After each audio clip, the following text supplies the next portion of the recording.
Hello, so today in this lecture we will be understanding how a liquid level sensor works.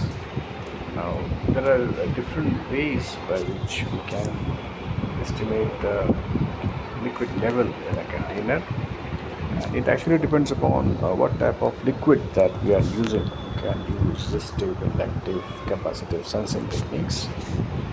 But for certain liquids, like in this case, liquid helium, very low temperatures, cryogenic liquids, which has also a very low dietary constant, uh, there is a technique called transmission line sensing, that is similar to the capacitive sensing, and that is used to detect its liquid level. So the sensor looks like uh, a capacitance with a cylindrical electrode at the outside, and this should be inside electrode, not outside.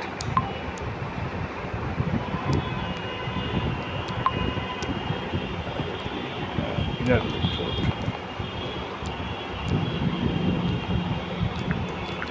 There is a cylindrical electrode and there is an inner electrode, and they are inserted into the container where there is liquid. Now, the transmission electrode is made in such a way that it fills the transmission electrode. The liquid is able to go inside the transmission probe, transmission electrode, whatever you call it. Now, again, this probe is fed a very high frequency, that is about 10 megahertz.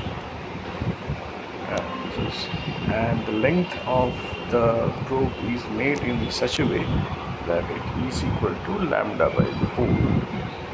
So frequency is 10 megahertz. We need to find out the corresponding wavelength, and then we need to divide it by 4 to find out what is the length, or to design the transmission line sensor in such a way.